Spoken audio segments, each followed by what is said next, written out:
meaningful way, where yes, here's the deal, right? Sometimes the affixes just feel like, what way am I just going to be slapped about this week? But everything I've heard about the Awakened affix is basically like, yeah, it can slap you about if you do it wrong, but if you use it right, you can do some cool trash skips and actually use it. So I think it would be really cool if it does pan out, that with this, you can use your pride as a resource, balance it, summon in the manifestations when you want, and maybe use their big bursting thing to take out a pack of mobs. I think stuff like that is just really fun and could actually change up in a decently exciting way how Mythic Plus would actually play. So I think that's pretty sweet. And speaking of things that are pretty sweet, we've seen a little bit more in terms of reward for the added challenge of doing your higher end Mythic Pluses, and that is you've got the Sinful title and the Sin-Touched Deathwalker mount, which is basically just a death elemental, which is pretty sweet, and I kind of just love Mythic Plus being properly rewarded in that fashion. So, there you go. That is a bunch of gameplay stuff. Let's talk about lore, though. Talia. Yes, Talia Fordragon. We've known that Bolvar was almost certainly her father for quite some time indeed. But the thing is, she now knows it, because in a recent build, there was a short but very revealing voice line from her. You were wrong. Now I know my father is alive, free from that damned helm, and no matter what it takes, I will go to his side.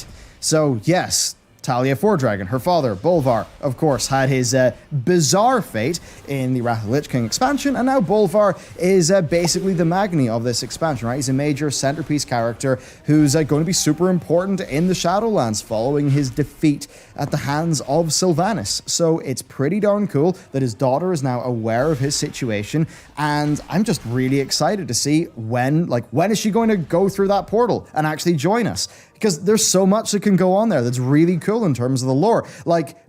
Bolvar was a real dick as the Lich King. I mean, he wanted to raise up Tyrion Fordring, and his plan to do that involved getting a whole bunch of paladins killed, paladins and priests, I believe, just anyone in Light's Hope Chapel, so that was a bit of a dick move. He also almost kind of threw his Death Lord into the bin, when you were doing the class mount quest, and there's a few other things as well. Basically, he seems like he was turning into a bit of an asshole, so I'd be very interested to see what happens with this new Bolvar who, is unshackled from the bad things the Helm does to him, and now can, maybe reconnect with his daughter, maybe see her for... I actually forget if they've seen each other before, because, he was kind of I think it was a sired off at war thing, but anyway, point is, that's going to be really cool. And, with Talia, I think she was such a wasted opportunity in so many ways. Basically, her and Flynn were, potentially pretty cool characters, but they had tiny screen time, because Battle for Azeroth was the, can't believe I'm going to say this, I'm very sorry. I haven't actually seen the movie, but from what I understand, Star Wars Rise of Skywalker is kind of like a set of vines, in that it's just bam, bam, bam, bam, bam, new story, new set, new this, new that, it's trying to establish 70 million things and then tie them up super quickly, because I think that movie had pretty iffy reviews. I haven't watched it, but point is that at least I get that impression of BFA, right, where it was hey, do you want the politics of this country, and then do you want the old god stuff and the faction war stuff, but not that much of the faction war stuff. Also, there's this subplot and that subplot, and it just kind of meant that these characters that we sort of leveled up with, they just got a little bit sort of dispensed with, right? There just wasn't enough of them. So actually seeing characters like Flynn, who of course is carried forward in the Shadows Rising novel, so that's pretty good. And then he's also carried forward in the Exploring the Eastern Kingdoms book Christy Golden's doing, that's coming out in October, so that's pretty cool. Talia actually continuing into the story, Zekhan also continuing a bit more into the story. I think all those things are actually good, and it is a bit funny that the post-BFA period is actually when a whole bunch of BFA established characters could actually shine, because BFA was just so concerned with giving us, Naga stuff, faction war, big Naga stuff, old god stuff, and just doing it so quickly that none of it had any time to sort of rest and to ruminate. So yeah, pretty cool we're actually seeing them do that in terms of the lore, and I'd love to know if there's any other characters that you really feel just need to get back into the story somehow. Next up, we've got perhaps a new policy from Blizzard that could be resulting in bans. So somebody called Nargo EUW posted a one-day ban notice. Now, the infringement was about advertising boosts. Now, advertising boosts is super common both in trade chat and also in the group finder, which is what it seems this was about. Now, traditional gold boosts are considered okay because it's not a cash paid service, it's paid with gold. But this is, I think, the first ban of its type to be made public, so it could be that Blizzard are changing policy or that this was a mistake by CS. But I have to wonder, do Blizzard just take the position that the group finder is for finding groups, and it's not for advertising paid services, even if it is in gold? And in that, I think we all can agree that these gold boosts, obviously people buy them. What does that mean? It means it does serve a purpose in the economy of the game, and I have to imagine a few of those are also paid with tokens, which Blizzard probably doesn't mind. So I think that's fine, doing a gold boost. Fair enough. If you've got a service, you want to offer that in the market to other people, absolutely fantastic. But I think that we've all ran out of patience for the methods of advertising used for those gold boosts, right? People want to open up the group finder and see groups they can go into, not groups they can pay for. So overall, I think this is probably a good policy change. But that said, rather than just sort of dump bans on people, I think Blizzard should ideally make some form of public post to say, hey, by the way, in future, we understand you've been doing this, but it's no longer what we think this tool should be used for. Therefore, from this date, we'll be applying this rule. I think that would be the ideal way to do this. That would leave no room for ambiguity. Oh, and before we move on to classic stuff, there are two fun items in beta I forgot to mention. So, the regurgitated carrion wings will launch you into the air, and the hearty dragon plume gives you slow fall for 45 seconds. And used together, that means you can get a version of that sort of flying around a zone feel that we've got in past expansions. And certainly in the likes of Revendreth, that would be super handy.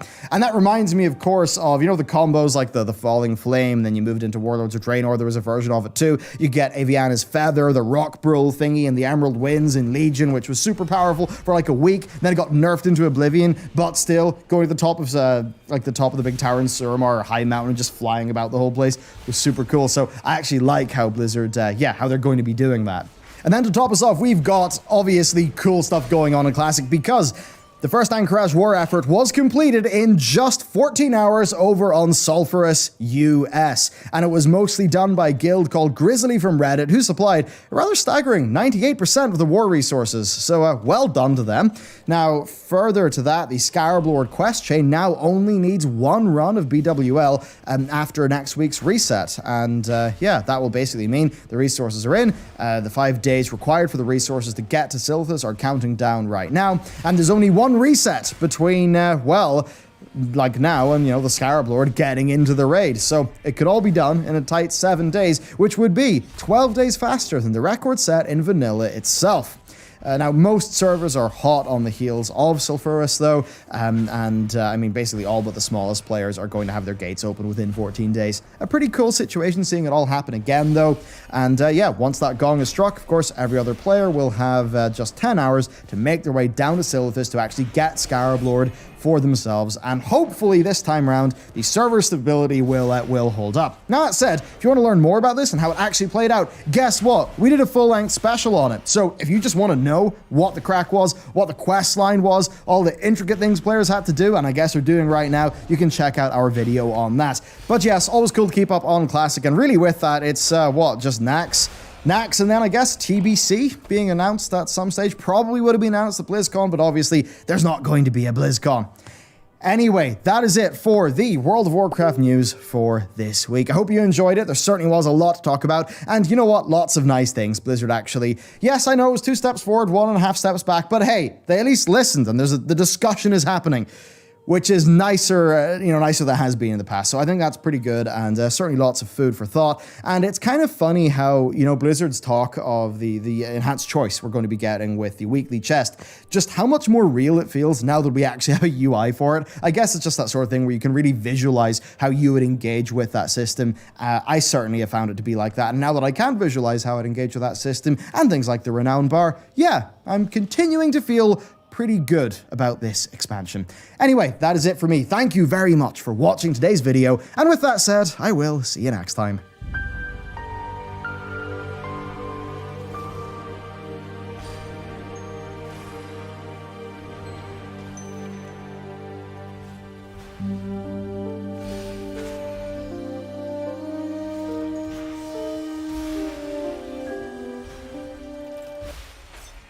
Because while this is 2 steps forward, there may also be some steps back, or at least a complication, because each soulbind can only be respect once per week. That's pretty much it.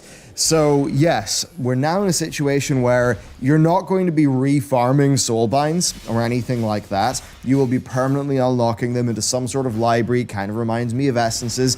But the thing is, each one of those soulbind trees can only be respec'd, be that changing its conduits or whatever, once per week. Now, you can freely choose whatever conduit or whatever soulbind you want, but within the sort of bounds of an actual soulbind itself, yes, that can be respec'd.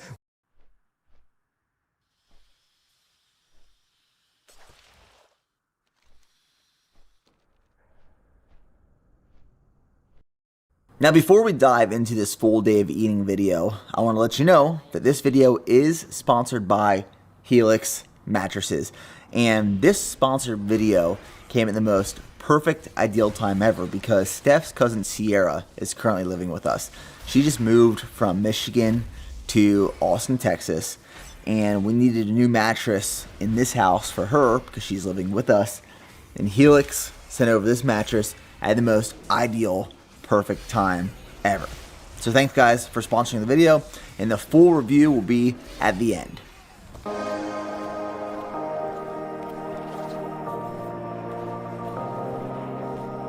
Late nights and early mornings, that's what it's all about, baby. So today is Wednesday. I'm gonna be filming a full day of eating video to show you kind of what I'm fitting into my diet today. This afternoon we have a quality session running workout, which I'm excited for. It's some threshold work, 800 meter repeats stacked in between some warm up and cool down miles. And then I'm gonna be hitting some legs as well, so I'll walk you through that. I like filming these full day of eating videos though, because it gives you an example of ways to spice up your diet when you're eating the same bland stuff all the time. So add some spice back into your life, diet wise, and show you some new, different recipes today. But with that being said, let's go inside, get breakfast started. Another beautiful morning. And if you guys can see this, Remy has pretty much doubled in size in the past, like, month. Rem. She's getting absolutely massive. She's bigger than Ryder now.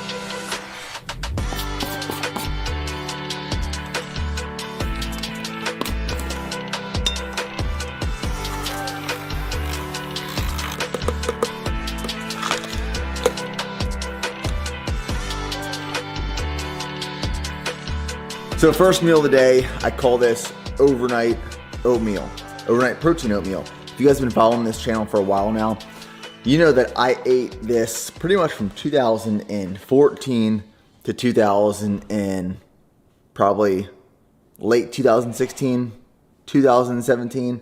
I consumed this same exact meal pretty much for years. And I like to call this the excuseless breakfast. I hear so many people say like, oh, I don't have time for breakfast. I'm just like rushing in the morning. Well, the best part is you make it this night before. You can carry this with you to work, have it like right when you wake up. Look at this. That's how you know it's done right. When your overnight oatmeal sticks up like that, that's how it's done right. So it's simple. I'll show you how to make it. Now, before we get into this overnight protein meal recipe, for starters, you guys know I consumed, after my morning coffee, 1 scoop of Strong Greens is the pineapple coconut flavor. I mixed that in with 1 scoop of Strong Reds, and then Strong Multivitamin and Strong Joints. So the morning Strong Stack. Those are the morning supplements. Now for the overnight protein meal. This is super simple. You literally just have to mix it up and then let it sit in the fridge overnight, or at least for like 4 hours. So it starts with 1 cup. You can do a half cup, 3/4 cup. I did 1 cup of old-fashioned oats. Don't use the quick oats. You have to use the old-fashioned oats. Uncooked. You just throw it in a bowl.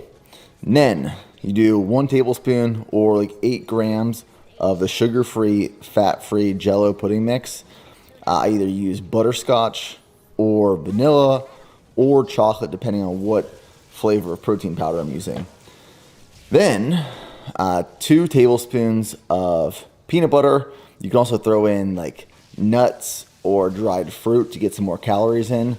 But if you throw in like 2 tablespoons of peanut butter, that right there is an extra 190 calories and like 16 grams of fat, some good fat. And the protein source, a protein powder, either whey protein powder or plant-based. This is one of our newest flavors we actually launched yesterday, Nutter Bar Blast. This was a collaboration with one of our athletes. So they had 2 scoops of whey protein in here.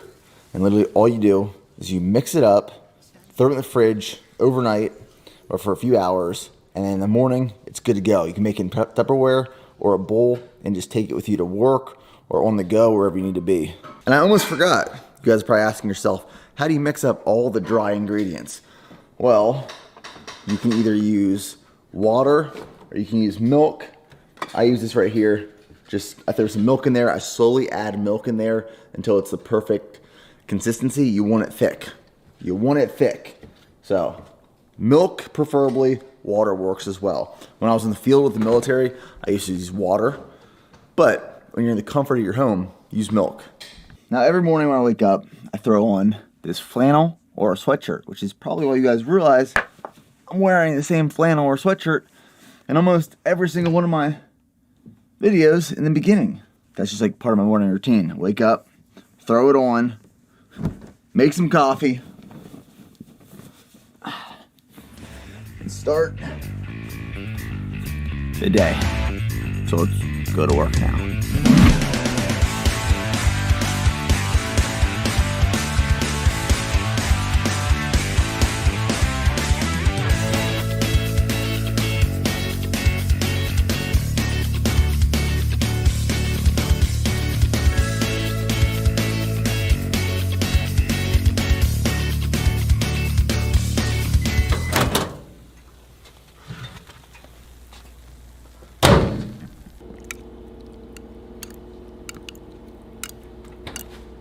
So meal number 2 is a combination of absolute goodness. This is 8 ounces of grilled chicken tenders that we made on the Traeger last night, a cup and a half of jasmine rice, and then the vegetable mixture in there is tomato, cucumber, and red onion chopped up with lemon juice. So it's like a little veggie salad that I threw in there. That's cold, everything else is warm. And then on top, some of this tzatziki. Cucumber, garlic dill, Greek yogurt tzatziki. This combination right here, absolutely amazing. In today's episode of What's Everyone Eating, you've seen mine. Now, it's time for you to see theirs. Let's check. And this is... what is this? Ground beef rice and a lot of cabbage and sauce. It looks like... Might be some ground beef and rice with the sauce. It looks like you need some protein with this meal. Trey just eats Creole seasoning every day for lunch. That's it. Max, what are you eating for lunch today? I had a McDonald's. Oh my god. I just ate McDonald's, yeah. What's for lunch today? So far, granola bar. Yo, what are you having for lunch today? Brussels sprouts, ground turkey, rice, and a couple 000s. Yeah, is that like the yogurts? Salad with some grilled chicken, and I got some berries mixed up in there. I think I have some miscellaneous vegetables with some rice and some chicken. Nate, what's for lunch today? McDonald's. Oh, come on! So Chick-fil-A, I always actually talked it up recently that I don't even go there at all, but now the last couple weeks I'm obsessed with it. So there's one right next to the gym. I get fries, original chicken sandwich, and a grilled chicken sandwich with 2 sauces, 1 Chick-fil-A sauce, and then 1 buffalo.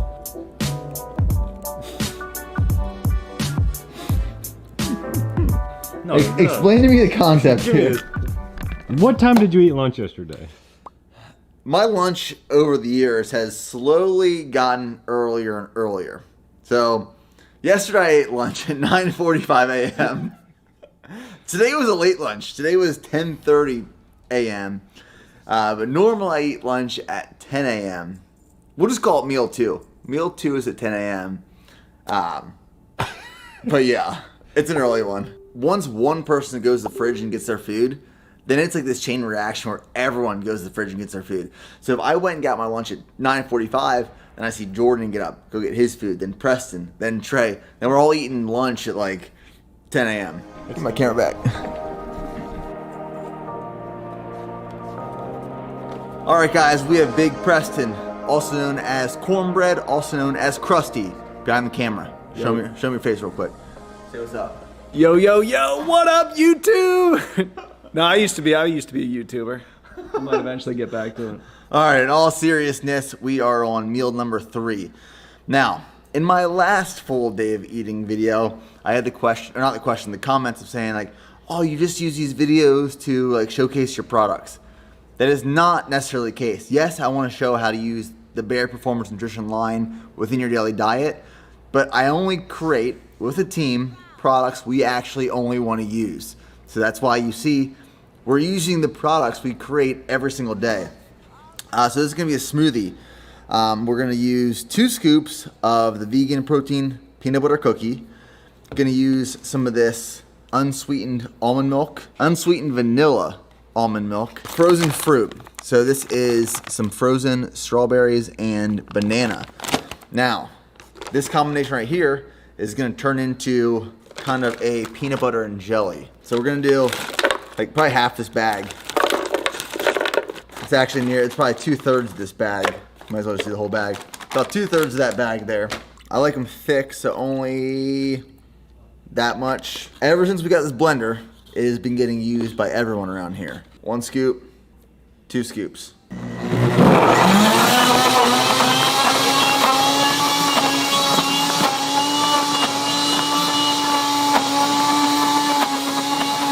I like it so chunky that you have to take it out of the blender with a spoon.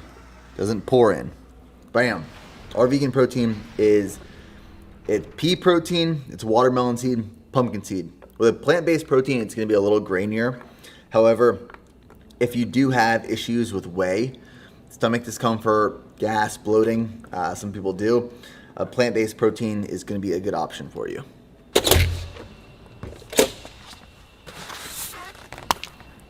I'm going to tell you guys something 99.9% of you already know, and that is consistency wins. However, most people don't have the discipline required to maintain consistency to see the results they want to see. So like people will message me all the time or message us saying like, I can't lose weight, I can't gain weight, I can't make progress in my running or my training or my weightlifting or my strength. And it's honestly because of consistency. Like being consistent with my diet, with my training, with my running is the reason I've made results slowly over time. Been doing this for 11, almost 12 years now, and I've been super consistent. The only time I haven't been consistent was when I was in the military. We'd be gone for like a month at a time, or when I was in ranger school, or be in the field and like there were limited options. But even then, me and my platoon were like doing push-ups and body squats and pull-ups and bringing protein bars to the field at the bottom of our ruck. But the reason most people aren't satisfied with their results is because they're not consistent with their nutrition and with their training. And if you were just disciplined enough to be consistent with it, you would start seeing results. Consistency plus discipline, building a routine is gonna help you win.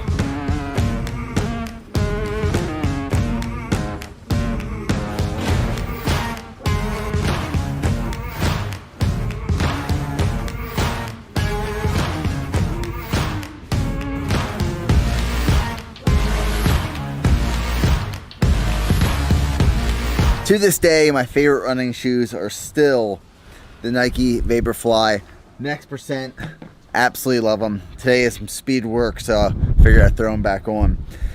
So the workout I'm about to do, I'm not going to film it, but the workout I'm about to do is a 2-mile warm-up and then a 13-minute threshold at a 6:30 minute per mile pace, then a 3-minute walk, which is my rest, and then 5 800-meter intervals, each one at 2 minutes and 57 seconds with a 75-second walk in between, and then a 2-mile cool down.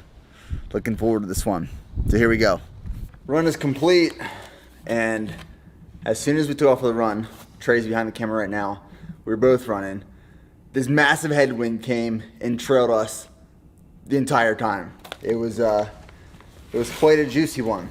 So transferring from running into lifting now. I always like doing my running, my cardio first, and then my strength training, because one, my main priority of training right now is running, is getting faster, building my base of aerobic conditioning, and two, I hate running with a pump. So I'm gonna do 1 scoop of G1M Sport to get some carbohydrates and replenish some glycogen, and replenish electrolytes lost during that training session, because that run lasted hour 15. I'm gonna do 1 scoop of Flight for stimulants, beta alanine, and because I wanna pump my legs up right now, we're gonna do 1 scoop of Endo Pump. The crazy pre-workout cocktail right here.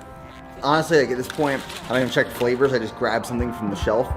Lemon lime, G1M Sport, pink lemonade, Flight, and blackberry lemonade, Endo Pump.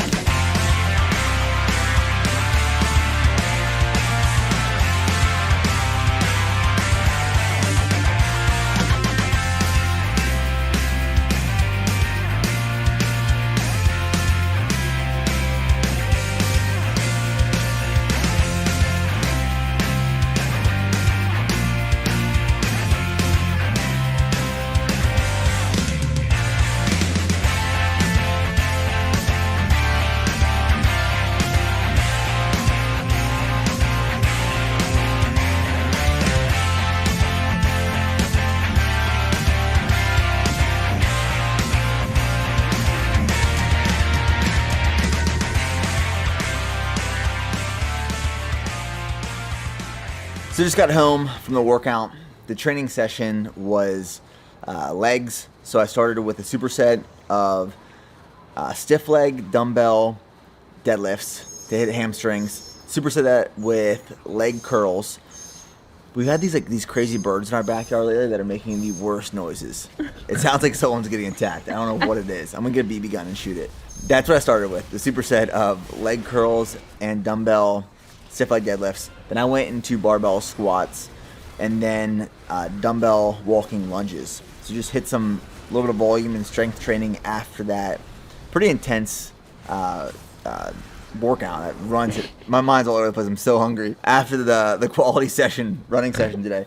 Here's what we're working with for dinner, okay? So we're gonna wash this whole thing down with some Topo Chico. Love some Topo Chico.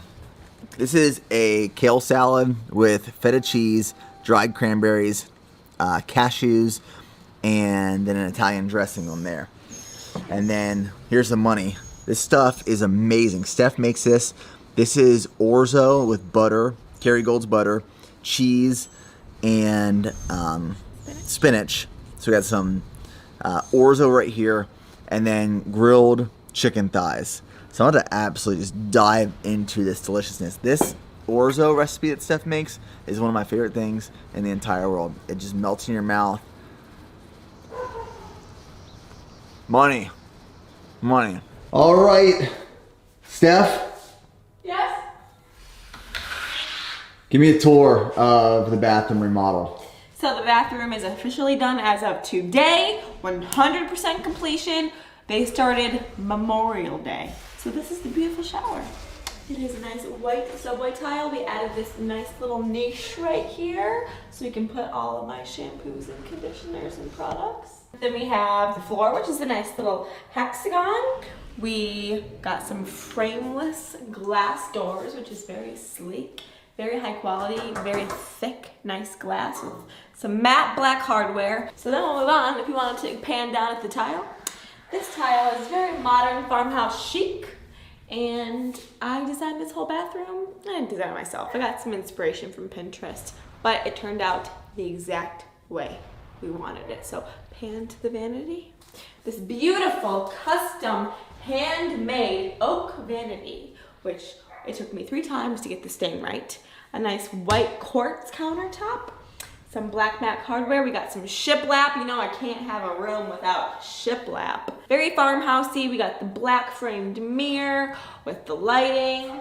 I mean, look at it. It's gorgeous. Got the cute little decor all set up. Same tub, subway tile up to the ceiling, which I think is very clean. And yeah, I'm about to take my first shower in here. I'm ready.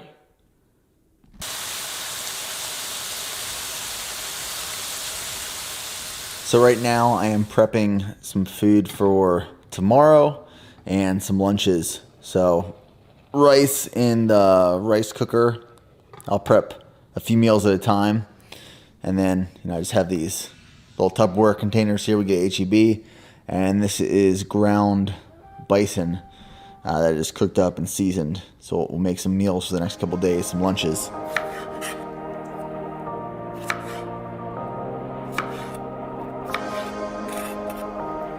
At night, I tend to crave fruit. So I'll go to the fridge and I'll just like pull out blueberries, raspberries, strawberries, and just go to town. Or I'll do something like this. So this is a combination of chopped up strawberries, blueberries, almond butter, and chia seeds. So it's primarily just like carbs, fat, and some good fiber. So about a tablespoon, maybe 2 tablespoons of chia seeds, some of this Justin's almond butter, throw in there probably 2 tablespoons, and like I said, chopped up strawberries and blueberries. With the chia seeds, give it like a nice little crunch, and it's like a breadless peanut butter jelly. That's the way I think of it. So this will be the last meal or snack of the night. So that kind of wraps up all the meals, all the food I consumed in today, and that's with a run, run training, and with a leg workout. And tomorrow's a double, so I have 7 miles in the morning and then 4 miles in the evening. Bum bum bum bum bum bum bum bum bum bum bum bum bum bum bum. Let's talk about the Helix mattress right now. Now, like I said in the beginning of the video, this video is sponsored by Helix mattresses, and ideal timing because Steph's cousin Sierra just moved in with us and she needs a new mattress. So we went with the Midnight Lux Queen. So the best part that I found about Helix mattresses is you go on their website, and I'll leave the link in the description box below to my custom link.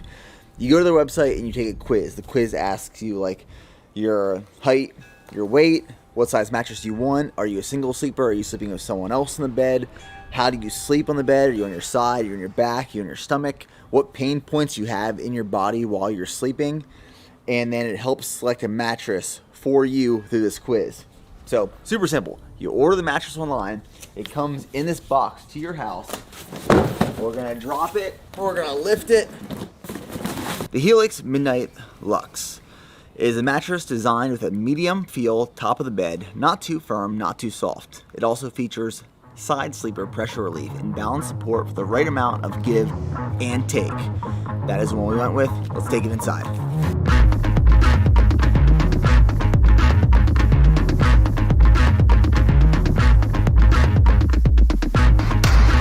Initial honest impressions. That it's very cloudy. You really just like literally sink into this. Wow. Yeah, this is nice. This is really, really nice. I like a softer medium mattress. This is nice. Sierra, we might take this one. 2 thumbs up. That's 1. This is 2. This is absolutely ridiculous. And the coolest part, I'm already yawning. when we took it out of the packaging, I've never seen something where you cut the packaging and it was like air released or air activated, where as soon as there was air exposed to it, it started inflating. This feels great. Thanks, guys. Appreciate it. If you're interested, the link is in the description box below. Thanks for watching. We'll see you guys in the next video.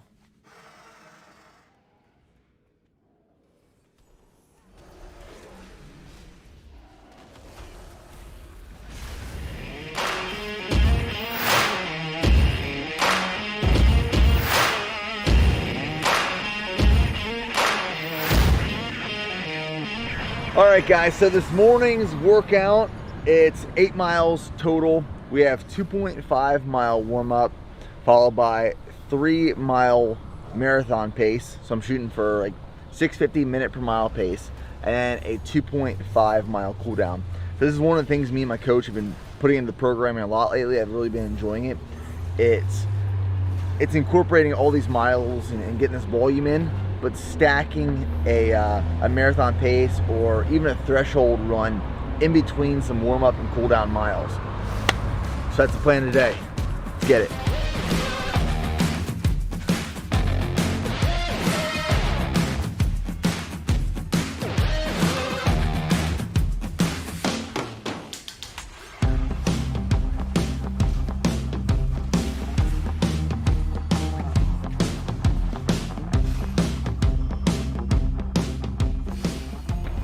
So it's probably a good time to announce that the marathon I was gonna run, which was the Indianapolis CNO Marathon on November 7th, that has now been canceled, like many other races, due to COVID. So after talking to my coach, we're not gonna choose the next race yet. We're gonna keep training, build our fitness, get faster, build that aerobic base as always. And then once COVID slows down, races pick up again, then we'll select a race. But as of right now, we're just training.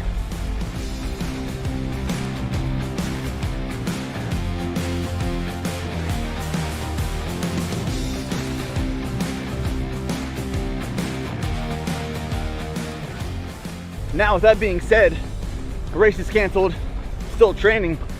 How does that affect my training personally? Now, one of the things that I want to do, talk to Patrick Cutter, my coach, is I want to jack mileage up. I want to see what my body can handle.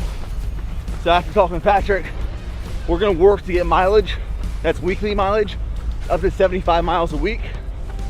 And then still incorporating speed work, volume and intensity, balancing that out, but really just training and then monitoring how my body's adjusting, how my body's building.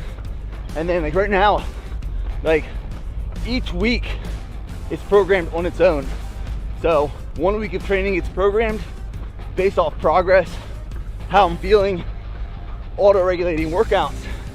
Then the next week gets programmed. So still the same mindset. Go one more is always improving. I'm just fucking getting it.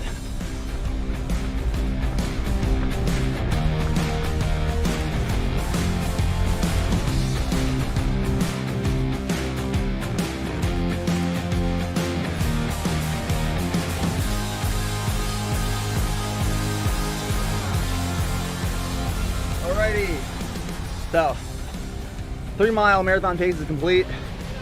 So far with my 2.5 mile cool down, 3 mile marathon pace, my overall pace is 6:58 minutes per mile. So I was cooking pretty good on those marathon pace miles, about 6:35 to 6:50. Felt solid though. 2.5 mile cool down now. Is that something you feel like you've gotten better at? Do you feel like you've gotten better as, you know, like as a beginner when you're running, you always do your long runs, your slow runs too fast because you're just like ambitious or whatever it is, you're just unexperienced? Do you feel like you've gotten better at like pacing yourself and knowing like how fast you should be going? I think I've gotten better at being aware of what certain minute per mile paces feel like. Yeah, I think that's what it is. Yeah, so like now I can tell a difference between 6:50 and 6:35. Mm-hmm. And when I'm doing 6:35, in my head I'm like, you're going too fast, slow down a little bit. Yeah. But I'm also trying to like, in my head subconsciously or even consciously, I try to get ahead sometimes because I know like these small changes in terrain, like when we hit an uphill, I fall slower than 6:50 per mile. Yeah, like when we're back over here. Yeah. So I mean, that's, I guess what like route reconnaissance on like this next marathon, it's gonna be so important is like, hey, at mile 8 there's this hill, at mile 11 there's this hill, at mile 13 it's downhill. So you can kind of like play the course. Yeah.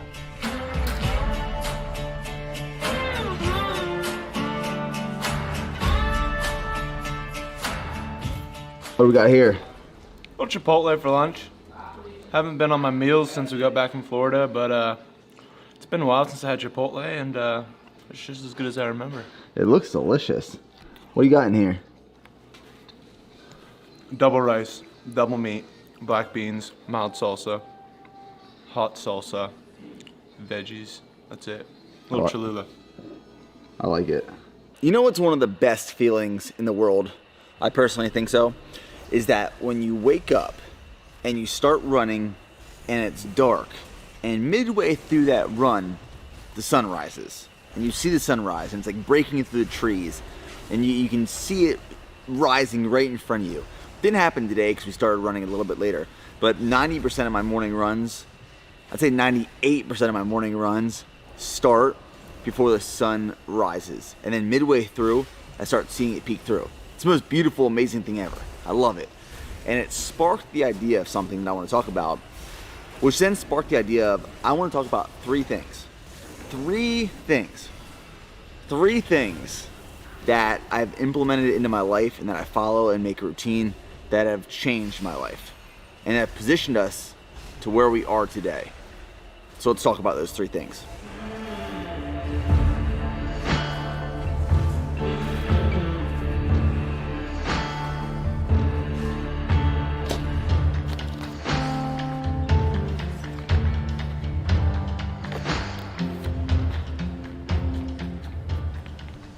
Number one is choosing a foundation for your day, like creating that base. For me, creating that base is choosing something difficult, something challenging, some decision I have to make immediately upon waking up, because I know that if I make a hard decision as soon as I wake up, it is gonna set the precedence for every single decision after that, for the remainder of that day. Then every day starts fresh. So as soon as I wake up, I choose something that's either going to challenge me, push me, be difficult. That's why I love running so much in the morning. Is that when I run in the morning, I know I wake up, I roll out of bed, I do mobility, I drink my coffee, put my shoes on, and I go run. I push myself. It's challenging, it's hard. But I know that every decision after that, for the remainder of that day, is gonna be easier than making that first one. So for me, the foundation of my day, as soon as I wake up, choose something challenging, something difficult. Maybe that's pushing myself through like personal development, or reading a book, or listening to a podcast, or going for a run and kicking my ass in a workout. Something challenging that sets the foundation for the rest of my day. Number two is plan and prepare for where you want to be in the future, not necessarily where you are right now. Now, take that with a grain of salt and let me explain the concept. Years ago, I read Grant Cardone's book, The 10X Rule, talking about planning and setting goals 10 times greater than where you are right now, or if you were to set this like very short-term, realistic, attainable goal. Set your goals 10 times larger than they could, should, or probably are right now. So like one of the things with BPN, and the reason I bring this up is because the team had a meeting here a little bit ago, and we were sitting down and we were talking about our growth over the past couple years. You see, in 2017 was a pivotal point for the brand. It was like our first successful year. It was our first year hitting 7 figures in revenue, and it was a big year for us. However, 2020, now, we do more a month in 1 month than we did in 2017 in 12 months, in a year. We do BPN's annual revenue from 2017 in 1 month in 2020. And we did that by setting our goals 10 times greater than they were in 2012, 13, 14, 15, and 16. You see, what I used to do is I set my goals very attainable in terms of like personal development and business, and even fitness. I used to set these short-term, very attainable goals that were small, that were realistic. But now when I set goals, they're 10 times greater than I ever thought they could be. You see, we were in this meeting just a little bit ago and talking about the growth of BPN and where we want to be in years.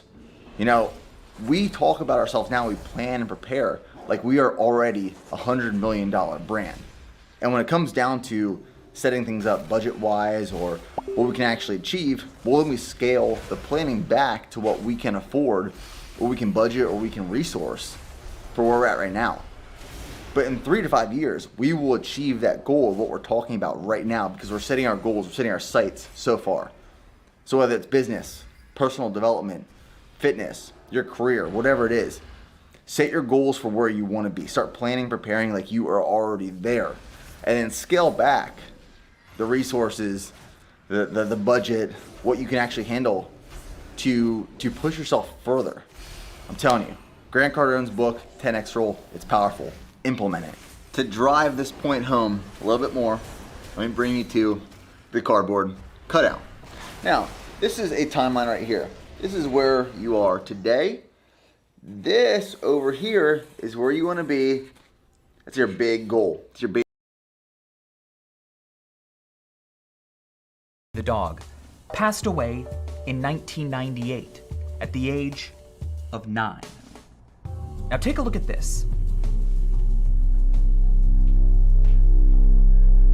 Let's talk about World War I. On June 28, 19...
What is your business here?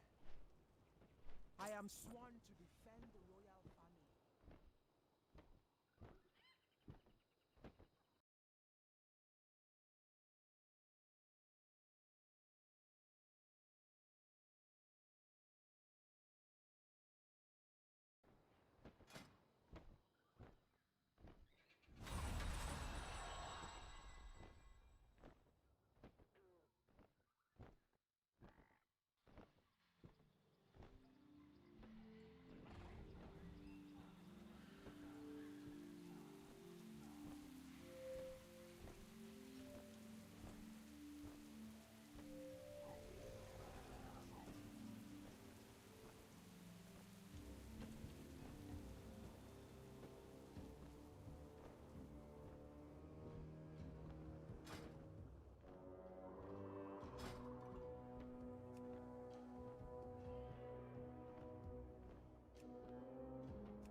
In order to stop my father, we need to infiltrate the city itself.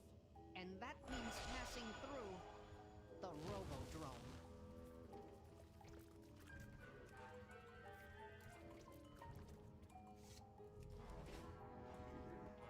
What a matchup we got tonight, folks! Sparks are gonna fly!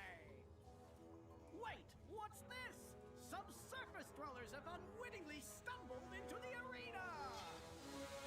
A word of caution to anyone sitting in the splash zone. Watch out for blood!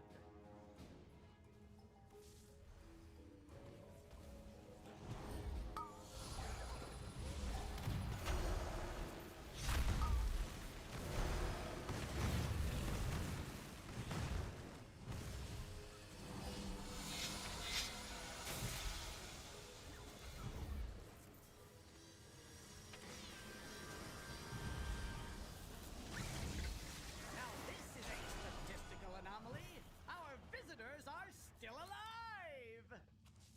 Time to introduce them to the legends of the Tussle Talks Arena! The Platinum Pummeler! And no mercy for you! The city's entrance is located just past this arena. You must hold your ground until we can clear a path to it. No sweat, pal! I'm putting 20 large on no mercy! But if they win, won't we be dead? If I can't bet on a sure thing, then I ain't really living!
Attention, citizens. Please remain in your domiciles. Guards are currently en route to quell the disturbance.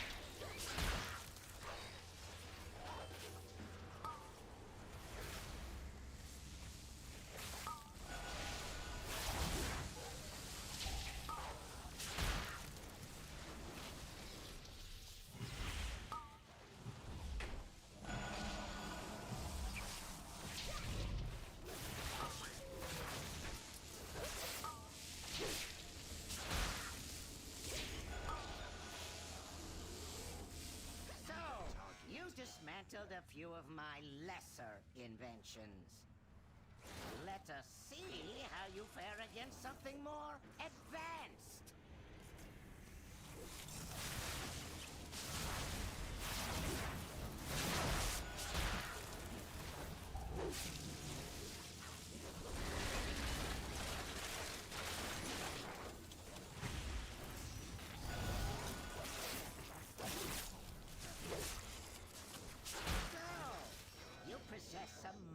Of skill. It will prove insufficient against my newest prototype.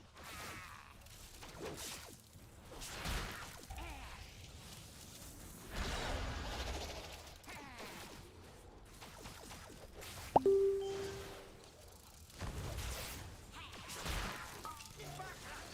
invaders had made it past the outer defenses. I want their stench removed from my city. I have activated all civic defenses, my king. Rest assured, these organisms...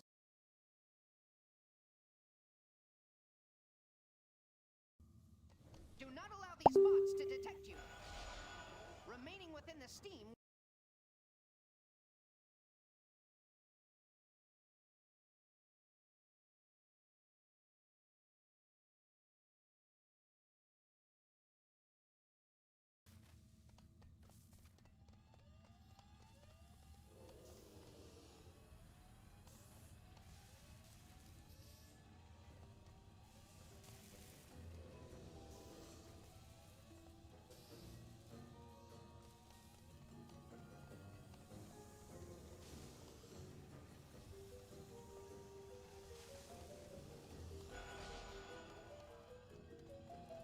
Warning. Excessive levels of warning. Excessive levels of flesh detected. Warning.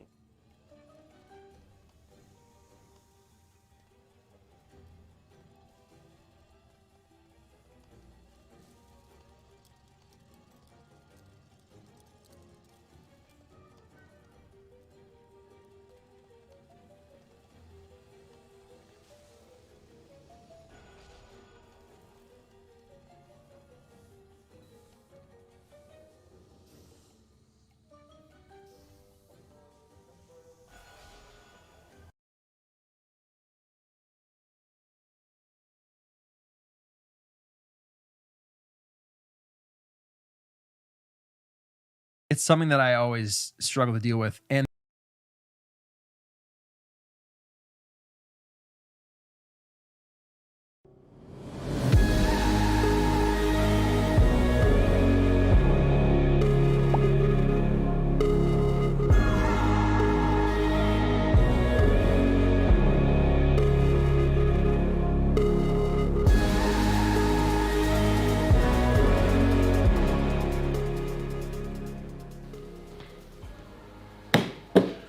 Top of the morning to you all, and welcome to build episode number 15. In today's episode, I'm tackling a couple of big tasks. I definitely wouldn't say today because I've already been going for 4 or 5 days working on this and foresee at least a couple more. My biggest task is getting all of this electrical system in and running. It's going to be so good to have the lights working and everything else kind of going.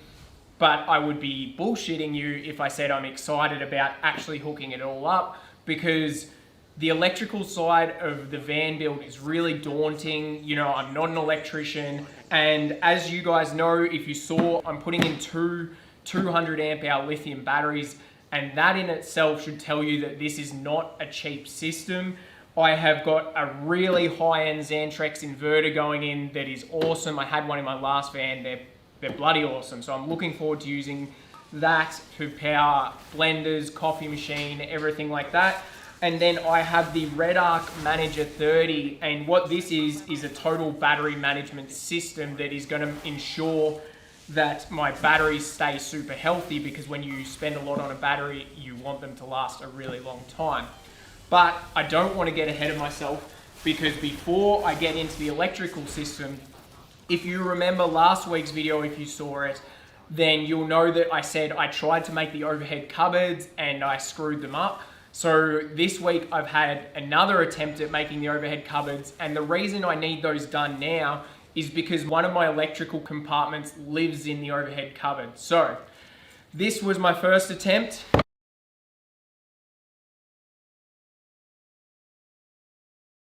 Put your arms up and jump, and I'll take a picture at the same time you jump. Yeah, I'm ready. You have to jump, try and jump a bit higher. Come on, try and jump a bit higher. Just one more. Yeah. Yes, the people. It's Bondi moving day. I'm in the car with a ladder. Loads of other shit. We are in the new whip. We're in a Renault Kadjar, so I'm just flexing. I'm gonna make a whole YouTube video where what I'm gonna do is take a picture of this Kadjar, black it out in the thumbnail, make the silhouette of like a Lambo or something, and then put my new car as a title. Anyway, it's moving day, so I thought I'd do a little vlog because I just want to document this momentous occasion in our lives.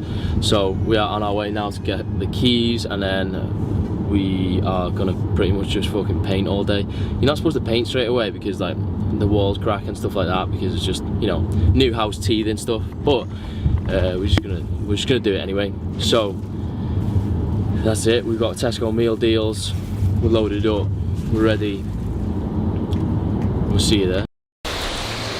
What's up guys, and welcome to the vlog. I'm in Marrakesh. I'm not gonna lie, this is probably one of my favourite places which I've been to in the history of places I've been to. We've taken it easy today. We're at the Selman Hotel, just resting after yesterday's madness. We spent the whole day running around Casablanca, and then we're just gonna get some food and head off to the main square.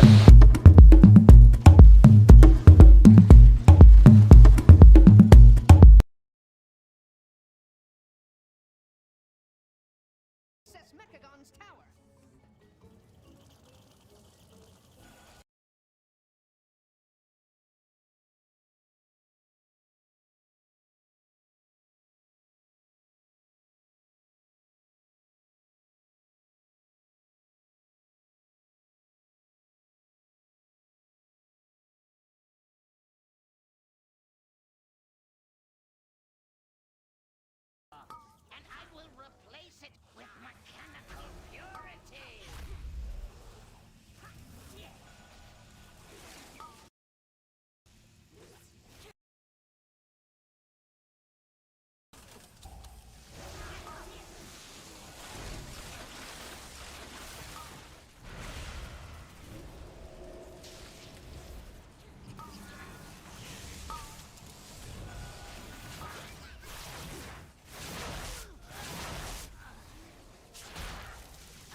everyone. Welcome to our game development update for July. Whew. It has been a crazy month for us. How are you two doing? Doing good. I'm doing very well. It's beautiful weather here in San Diego, even though we're not allowed to go outside. But no. We can go outside. We We can go be inside. outside. That's the thing. Yeah. Just like not too around other people. I'm going to the beach. Are you going to the beach? No, we went last weekend though. It was nice. Jeff's got some weird thing going on. Your camera's like doing some weird thing. I don't know what's happening, man. It's My not me. camera? It's It's the like the aliens. ghost in the machine. Hang on, checking my connections. But my heart is racing because we have lots of new people in our community. So first and foremost, I just want to say a huge welcome to all of you who are joining us. If this is your first time watching a game development update, I'm going to kind of walk through what we'll be covering and some quick updates, and then we'll get into it. We roughly do these about an hour, but sometimes they go over because we really like talking to you all. And normally we do like a Q&A segment, but because we just did an AMA recently, and you could check that out on our YouTube channel over at youtube.com/assetofcreation, we aren't going to do a Q&A segment, but we will be pulling questions from the channel throughout. Oh, nice. Yeah. So the first things first, let's introduce ourselves so people know who we are and what we do on the project for all the new folks. Obviously, I'll start with Steven, so go for it, Steven. My name is Steven Sharif. I'm the creative director as well as the founder of Intrepid Studios. Yeah, and I'm sure all of you have seen a lot of Steven around lately. He's been chatting with a lot of folks and answering a lot of questions. So thank you, Steven. And I've also seen you popping in on the social media. It's cute. Sometimes I'm like going to reply to somebody, and then I see that Steven has already replied, and I giggle because some of the stuff you say is really funny. I apologize for some of my tweets from the official Ashes of Creation Twitter account. Sometimes they can get a little memey, but I have a lot of fun interacting with people, and I've thoroughly enjoyed the interviews over the past couple of weeks with Summit, with Shroud, with Asmongold, with Tim the Tapman. It was a lot of fun to just chat with fellow gamers and MMO players who share, I think, a similar passion for the genre, and it's been great to see their community's reactions, and it's awesome to welcome you guys if this is the first time you're tuning into our development update. We've been doing monthly development updates, ever since the end of Kickstarter, every month for the past, over 3 years now, because we really do believe in the transparent, development process and how beneficial that can be. And I know you guys have heard me talk about this in the past, but how beneficial that can be engaging the community early on. Sometimes if you build a game up and you don't show anything of that game until 3 months out from launch, it's very difficult to go back and fix things, and that can cause a lot of issues. So I, as a gamer, am a firm believer, and now as a developer, in that transparent process, and we really enjoy that you guys are now tuning in and helping us get that feedback. First and foremost, do not apologize. Do not apologize for being memey, because I think that's awesome. That is our culture. I think it's okay. But I do think, on that front, it is very interesting and different to be showcasing development. So we do want to set the expectation that a lot of these things that you're seeing are in development. So yes, of course, animations are going to change. Of course, art's going to be updated. Of course, systems are going to be more robust. This is the first phases of them. So keep that in mind as you're watching things and as you're learning about things. And we try our best to explain that. But if you see it from a third party, it might not always give that same impression. Yeah, one of the favorite things I have actually about a transparent development, and now having 3 years under the belt in this production of Ashes of Creation, it's always fun to go back to like the first gameplay footage that, when it was just like me, Jeff, and a handful of other people in the studios, and take a look at, where the game has come from at that time, and in 3 short years where it's at today. Keeping that kind of that storyboard timeline in place really gives you perspective on just how things with iteration become better and better and better. And knowing that, even though you're seeing pre-alpha gameplay like today on the stream, or you saw our 4K footage that we released last month, like, it still gets much better from there. That is without polish, without optimization. You're getting an inside look at what it means to build this massive project. And really, we are one of the most ambitious MMORPGs I think really ever attempted, not because we're trying to reinvent the wheel, but because we are bringing in a culmination of these systems and designs we've seen in other games as inspiration on how to make a truly PvX sand park experience. And I think that's something really fun to watch. And of course, Jeff, Yeah, I if you think want I to think we introduce should we should republish that first combat video. No. Then people can see exactly how far we've come. When we launch, I'll agree with that. But Okay. until then, let's keep that under I'm gonna wraps. hold you to it. Because, there's some percentage of an audience that's first-time lookers and they don't understand what we're saying right now on stream. They're not one of the, 12,000 people who are tuned in currently, so they don't have context. And when they see that first video, they're gonna be like, oh, They'll think it's amazing. This is trash. This is dog, shit, or whatever.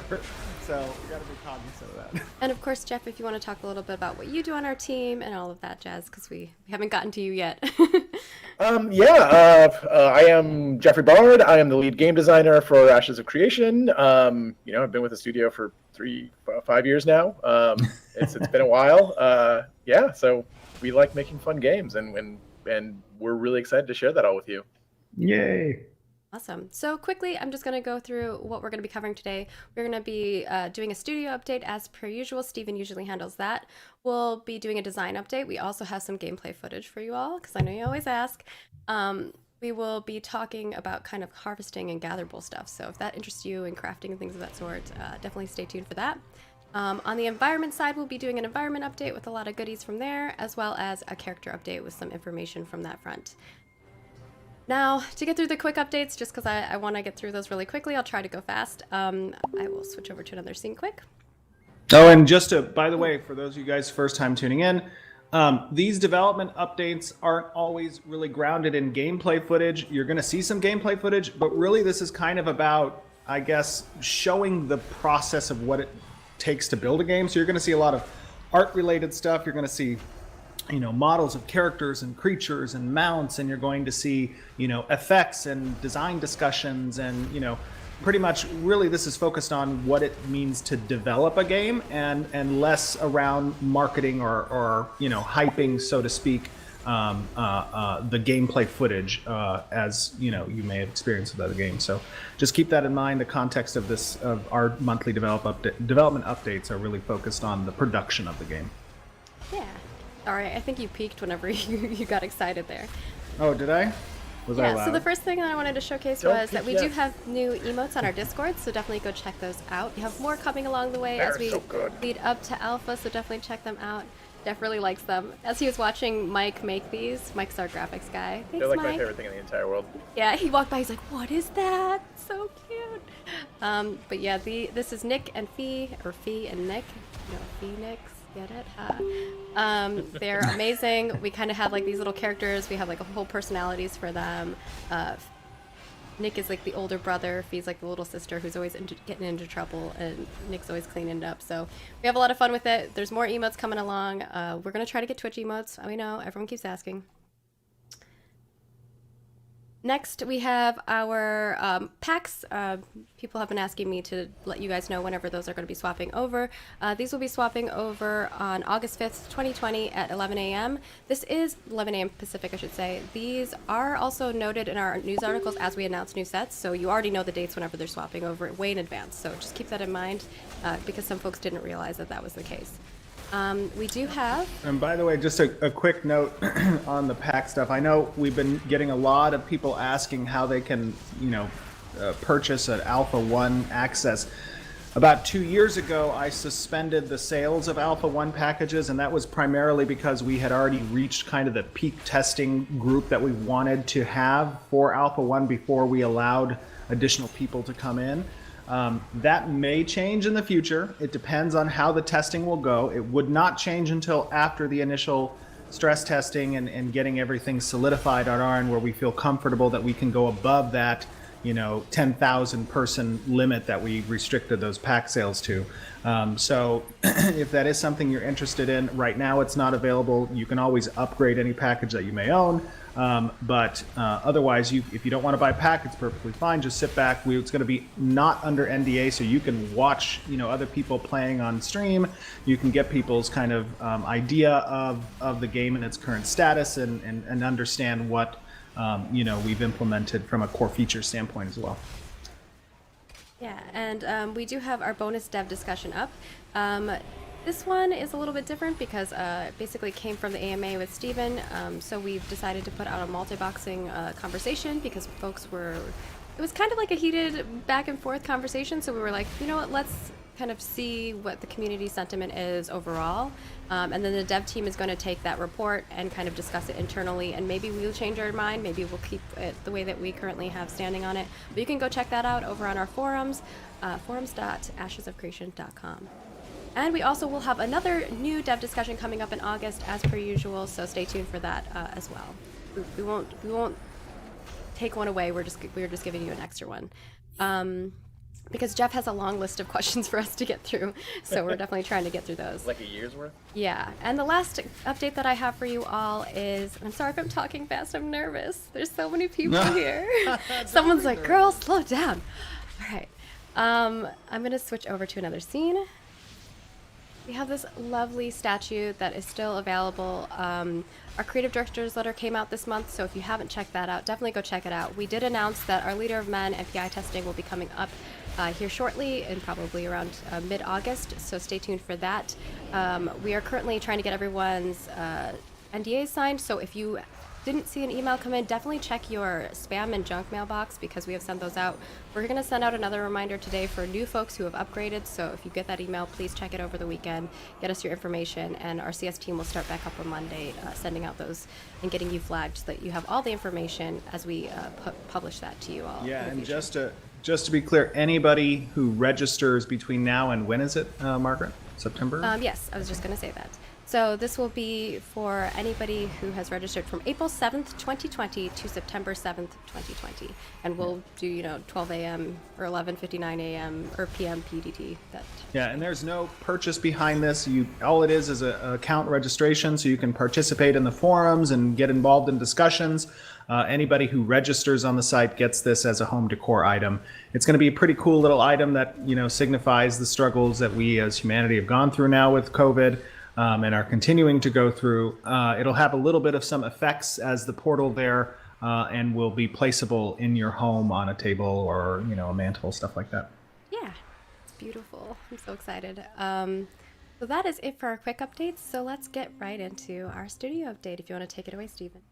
Absolutely. So, as many of you have probably seen, sorry, my dogs are walking up.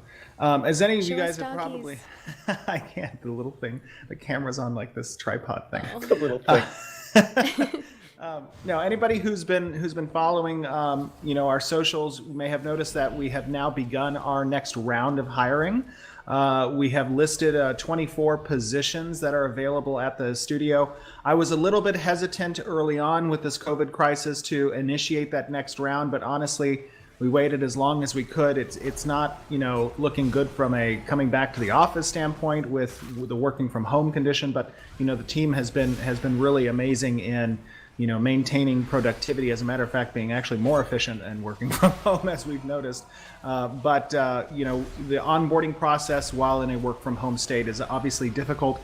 But we had to bite the bullet and begin that next phase of hiring. So I believe we've now secured about 7 of those 24 positions. So one thing that's really helpful, by the way, guys, if you like the ideas that we're talking about, if you like the philosophies that we have within the project, if you have favorite developers out there that you like, I'm all for you helping us share those posts for our hiring phases. Tagging your favorite developers and saying, "Hey, have you heard of Ashes?"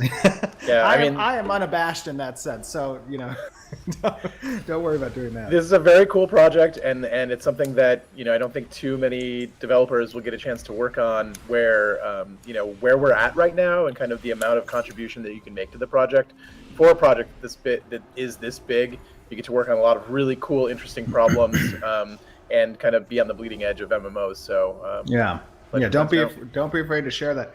But otherwise, regarding studio update, I know previously I had hoped that we would have been into our new studio in August/September timeframe. Unfortunately, the way it looks like COVID is going, and especially in our great state of California, it doesn't look like that time frame is going to be possible. So it looks like I may need to push back us entering back into the studio, the new studio, till sometime after the new year, because with the rollout of our initial Alpha 1 testing being sometime around the end of fall, the end of this year, it would just be too hectic to come up upon that timeline and at the same time trying to service a live test client. That would be problematic in my opinion. So that's a little update on the move process, update on the hiring process. From a development standpoint, as you guys know, you have seen me likely doing some interviews and whatnot. The desire, let me just be clear, the desire there is not to drum up hype for the game. I know that hype can lead to the dark side for many projects, and we don't want to be on that front. What we want to do, however, is be open and transparent and give people the opportunity to discuss their feelings and their thoughts on our design ideas, to watch our testing periods, to give feedback in that regard. There is still a long road ahead of us. We are a very dedicated, passionate, and productive team. We have a lot of veteran MMORPG developers from many other favorite franchises that you guys have played. We just want to keep that open, transparent development process going forward. And that's really the reason for getting fresh eyes on the project. It's always beneficial, to take into account the feedback that, community members who have been with the project for a long time have, but it's also great, fresh, and constructive, I think, to receive new, fresh feedback from fresh eyes who may not be as close to the project as our existing community. And that doesn't mean we don't love our existing, I love our existing community 100%, but it's great to diversify the feedback. I think that's something that's very beneficial as well. So you've seen me doing some of these interviews. That really is intended to get fresh eyes on the project, get that fresh feedback. But otherwise, that's, I think, the general update for the studio. Ooh. Yeah, we've got a lot going on, and as Steven said, we are pumping through everything, even with working from home. Obviously, we're still doing our game updates from home, so you see us in our house. I'm kind of sad, Jeff. We don't get to see, because we don't get to see the princess castle behind you anymore. Oh, yeah, she hasn't been playing with it too much lately, so and it was taking up a lot of space in the living room, and it was kind of, had to spread our wings a little bit. But it'll probably come back, maybe towards the winter when she gets more interested in it again. We'll see. We gotta get you like a little princess crown so you can.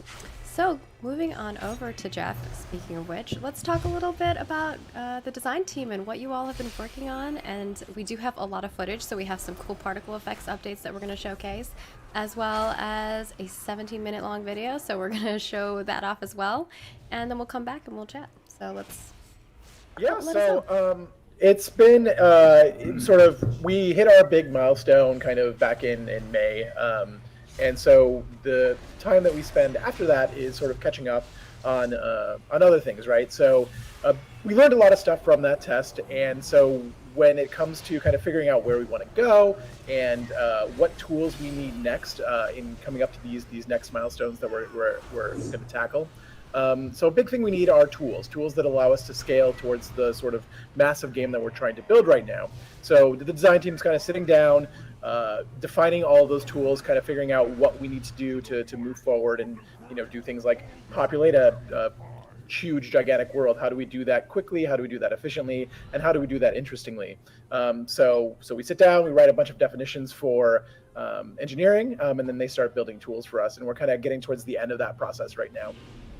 Right, and really what Jeff is talking about, there's obviously, as you begin to stand up different phases of a project moving into the first alpha, you have these rudimentary tools that help facilitate that process on the design front. But as you begin to work your way through implementation of certain core features or content, you start to better define what those tools will require because you've gone through that first process initially. So as we go back and we iterate, essentially, talking with engineering about, what additional features this tool requires, how we want this to interact with the content we're attempting to implement, that gets further refined until when we have a full pipeline in place with those tools, it really expedites the process and accelerates the ability for the designers to implement things into the world. Do you want to give an example of a tool to kind of help people who maybe don't understand the logistics of how that works? Yeah, for sure. Like, so we populate our world with spawners, basically, and the spawners talk to the nodes, and they kind of know what the state of the world is, right? There's a lot of data on any given spawner, but the process of actually placing those spawners in the world and setting that data can take a long time. So we have a huge world, and we need to put a lot of monsters in the world, and we need to have a lot of different states being covered by what the nodes can be, right? So what we discovered is we need sort of a world manager, something that can talk to all of these nodes, and we can tell that world manager how to handle those spawners rather than us individually setting up each and every single one. So that's kind of where we're going on the population side, something that can help us do things at scale across the entire world.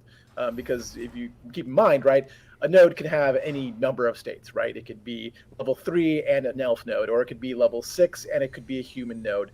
And our world is populated differently based on those states. So if you could imagine, we would be populating the world almost like, I don't know what that ends up being math-wise, but like 50 different times. And so we need something to help us out that way, and that's the kind of tool that we're talking about. Yeah. Awesome, thank you. So I have some cool particle effects. I'm going to be swapping some cameras over, so it's going to take a moment before our cameras are all in the right spot. So bear with us. Oops, wrong one. No such thing. I see there's a lot of people in chat talking about a Frognar race. I guess that'd be kind of like a heavily frog-influenced Tolnar species. I don't know if that falls into the reptilian category, the frog attributes, or more of a. Oh, are we showing that video? Yeah, it accidentally went up. Sorry, I hit the wrong thing. Because I originally had it in a different order, but you wanted to switch it, so I forgot to move it on the screen. So the first thing that you're seeing here is actually our blink ability, and we're also going to show the blink impact. We've been doing a lot of particle effect changes, and I'll let Jeff kind of talk about the design behind that. Yeah, so I don't know, people who may be familiar with Unreal know that Unreal moved a little while ago from Cascade as a particle system solution to Niagara. And Niagara is a really cool, really smart way of building particles. So we've been kind of transitioning that. Our FX guy, Jim Sanders, who is just amazing at what he does, has been playing with it and trying to integrate it into our pipelines. And we're pretty much set to go there. So all of our new effects will be authored in Niagara. We're also combining that with Houdini, so we're doing some cool stuff there too to get some really neat effects. And oh, sorry, go ahead, Jeff. No, go for it. No, I was just going to say, just to give people context for this particular skill you're seeing effects for, this is one of the mage's kind of fundamental mobility skills, their teleport option. And just so you guys are aware, the way kind of we work with skills is you have skill points that you can allocate into active skills based off of your base archetype, right? And as you allocate skill points into those skills, you can give additional skill points to unlock additional features for that skill per se. So the initial active skill of teleport may only teleport you forward, but what you're seeing, I think from this perspective, it looks like he's teleporting backwards. That would be an additional feature that would be unlocked by allocating more skill points, which makes the teleport omnidirectional. So as you're essentially looking within as you're essentially keystroking in a particular direction and you activate the skill, your teleport ability will teleport you, maintaining your direction in that area. And also, if you're wondering about the background here, yeah, I was just going to say. This is one of we call this our zoo level, and it's basically got all of the mobs populated here in sections according to level, so that we can jump in really easily and kind of tune things. Yeah, it's kind of like their dev build area, so they can just do testing and stuff like that. Because people are like, bird person, what's that? And of course, he's clicking on the ability because he's kind of showing you like the, what do you call it? The tooltip. The tooltip, yeah, there we go. Yeah. So I'll show the impact of blink as well next. So this is upon. This is like a closer up view of it, so that's kind of the thing that's playing off of your mesh when you do that. Obviously, this is not a real character, it's just a fake character. And when Jim's setting up his ability, he usually uses these pawns so that it's a really quick iterative process. You don't want to necessarily worry about all the functionality and making it work with a pawn at first when you're first setting up those particle effects. So yeah. Yeah, and the great thing about Unreal Engine, especially with their newest update to Niagara, is really the front end, the graphical fidelity that Unreal Engine offers is so beautiful. And it's great when you have a very capable and talented artist like Jim who can really take advantage of those those systems and just pump out really great looking art. So kudos, Jim. All right, and then switching over to Gift of Magi.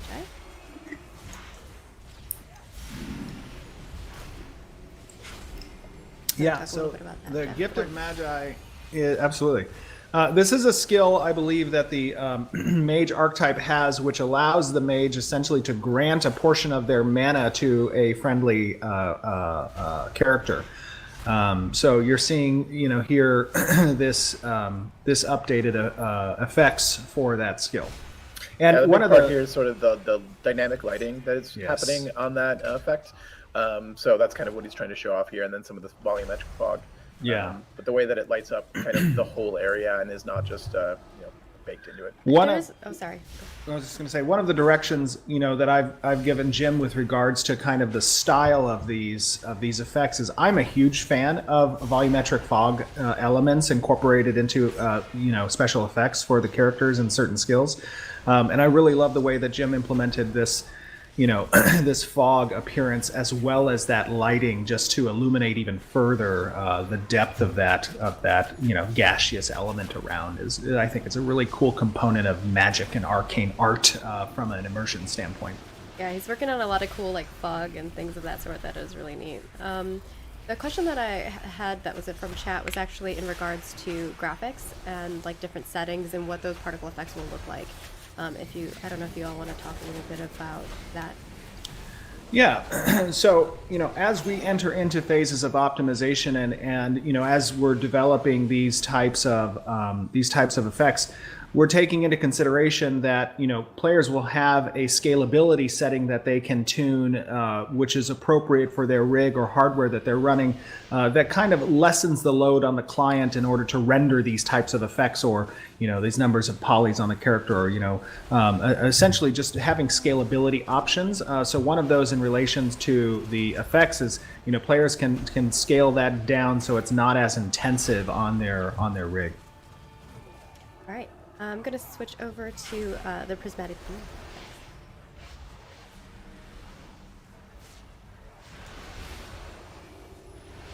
Oh, yeah. Jeff, you want to talk about this? Yeah, so this is Prismatic Beam. This is one of those channeled skills, so it does more damage the longer you hold it down.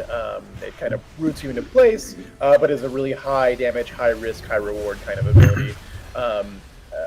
The effect here is really neat. Beams are not super easy to do, but the kind of flowy, watery almost feel of this ability, I think Jim captured really well.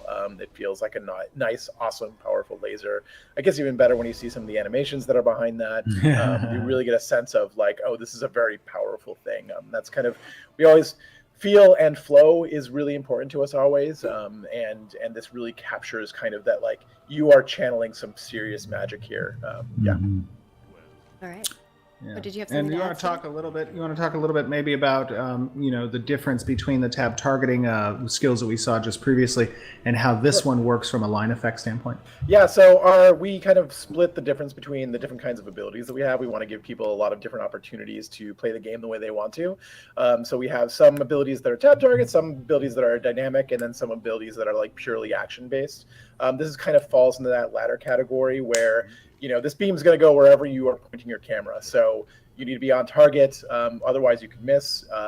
It's not really related to the accuracy of your character's stats. It's more the accuracy of your mouse. So we want to make sure that you get opportunities to kind of, play that risk reward game based on how you want to play the game. Right. And is this effect an area of effect, or does it stop impact on impact and deals damage to that initial target and doesn't go past it? Right now, I think it does both. As you scale it up, I think the first stage of it stops at whoever you target, and then the final stage passes through and hits everything in the code. Nice. So that's more about that, injecting additional skill points into individual skills to unlock additional features for it. So the initial one would stop on a collision impact, and then later stage would go through. That's cool. Correct. And obviously with a lot of testing, we may change and alter abilities. So keep that in mind Oh, for as sure, we're moving yeah. forward, for sure. Yeah, this is like the first iteration of this ability for the mage, so it's going to go through a lot of different changes. Yeah. So if we're ready to move on to the next one? Yeah. Okay. The next one is going to be the level We're up. definitely going to go over time, by the way. Yeah, oh yeah, we're definitely going to go over time. Oh my God, we're half hour in. And we don't even have the Q&A this time. We're still going to go over it. It's a good thing we did an hour and a half AMA. Yeah, true. So our next one is our level up effect. Now, this is kind of a really important thing with, you know, games, because I think they can be really iconic and memorable. So do note that this is still in stages, so keep that in mind. Yeah.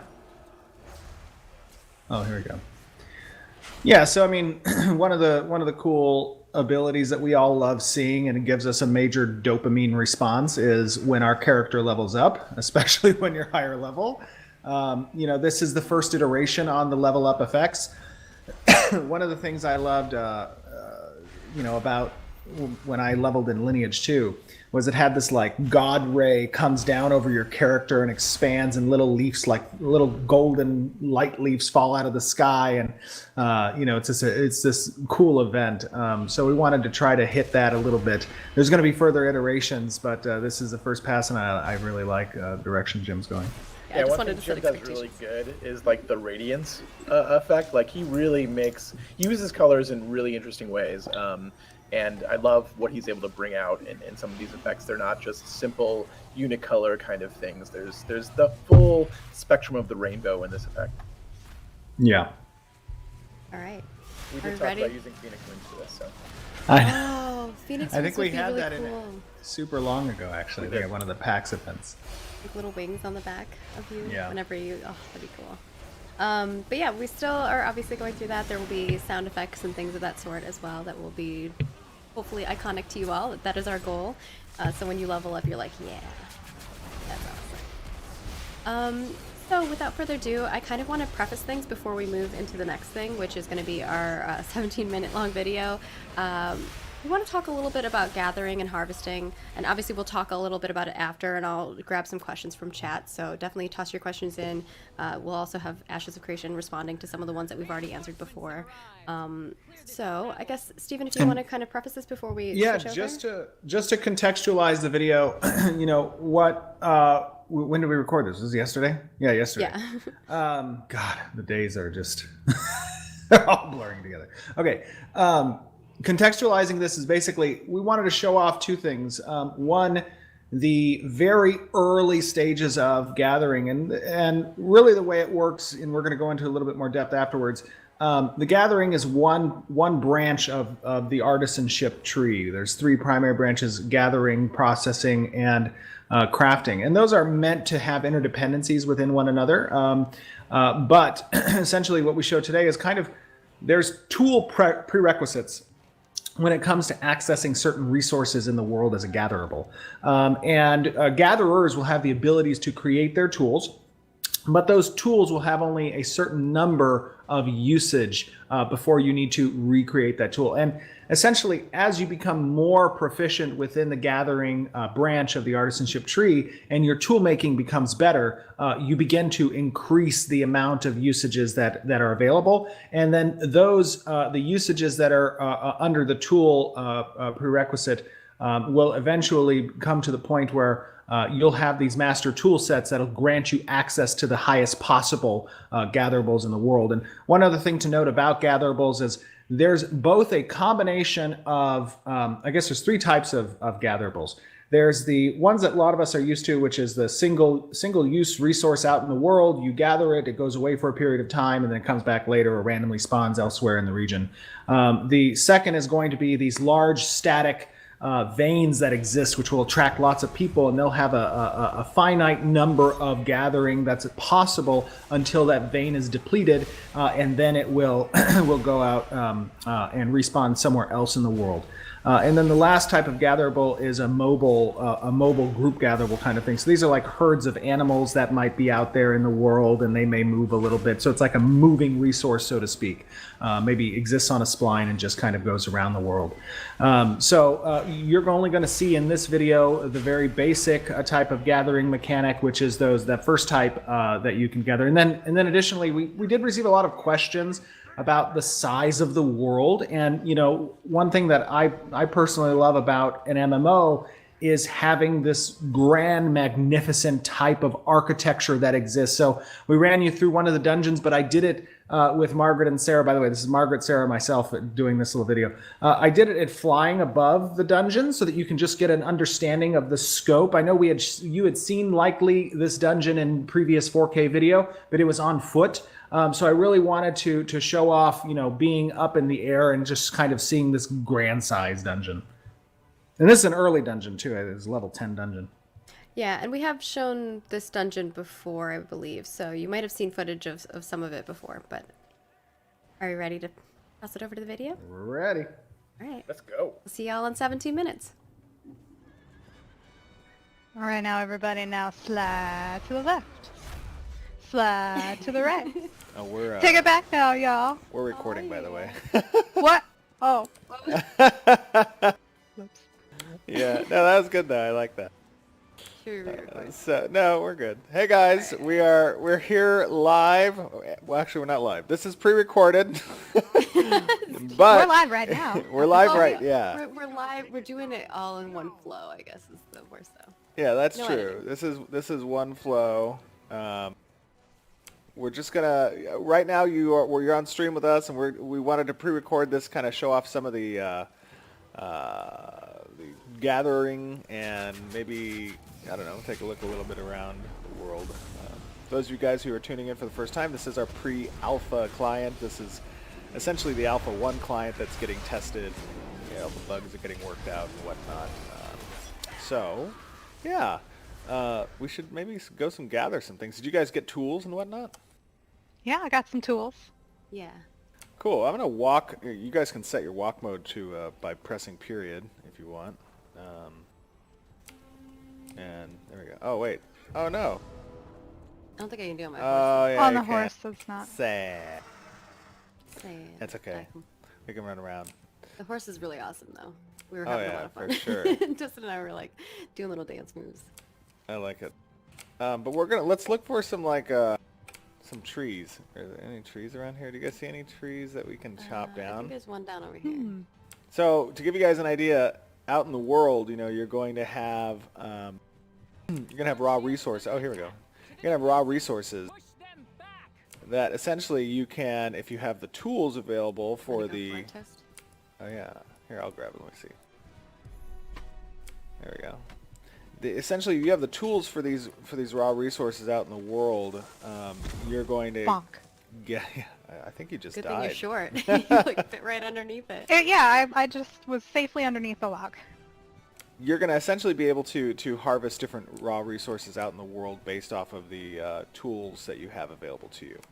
And higher quality resources are going to require higher quality tools as well. It's also important to note that you know, many of the raw gatherables out in the world have an opportunity to essentially to grant you rare resources that you can proc based off of the skill level you have within the gathering tree.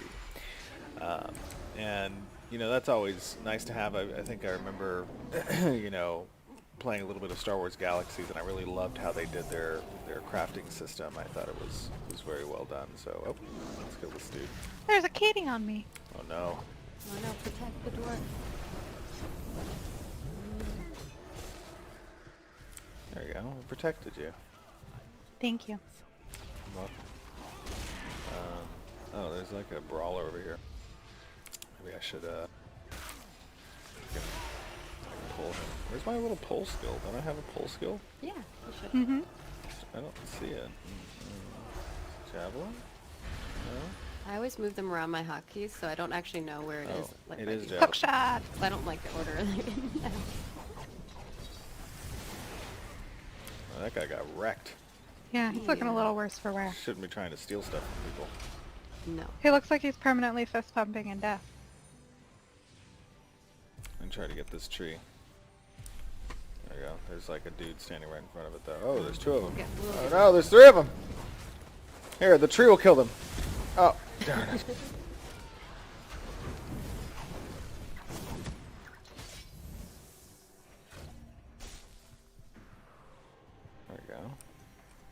Ghost blinding us with her Nice. beam. I know, right? Do note that like the particle effects are still in the works. Oh yeah, everything. Yeah, Are you blinded by my holy light? Yeah. Just so you guys know, You're too divine for us. art is always going through different iterations and different passes. I personally think it looks great for pre-alpha, but it'll definitely get some love. These are kind of trash mobs. I think we're all level 10, so we're much higher than them. Oh, we're in a party! Yay! We're not in a party. I figured we should all be friends. Yeah, that's a good idea. Yeah, that's a good idea too. So I can see your health and heal you. Let's see if we can find any more. Or you know what? Actually, there's like a little dungeon here, isn't there? Where's the dungeon? Oh, you know, if we want to. I think we've shown this one before. Have we shown this one? Well, let's go through again and just kind of show off the size of the dungeon. Let's fly this time because I think okay, cool. previously we kind of ran through Look it. at this pretty bear. I don't want to kill this bear though. Oh It yeah. looks too cool. No, let's not kill it. I don't. It seems like he's just having a nice time. Oh wait. My bad. Oh no. I'm a could kill conscientious people. objector to this. I'm just gonna sit here and Toast, watch. just watch. Oh, there's a lot of herbs and stuff over here. So you know, oh yeah, let's pick them. as you go out and gather, right, there's going to be obviously various tiers of gatherables that are out in the world. And, you know, you're going to have the more common ones that are acting as kind of base gatherables, base resources that kind of support a tiered structure as you process things upwards. And then you're going to have more rare ones. And these are all kind of like one-off gatherables that you're kind of seeing here, but there are large vein resources essentially, which you know, have multiple applications of the gathering process. So like you may have a large mine of iron, you know, ore, and it can attract a lot of people over time to come and deplete it first, and then once it gets depleted, it'll spawn elsewhere. I think this is a like dungeon area.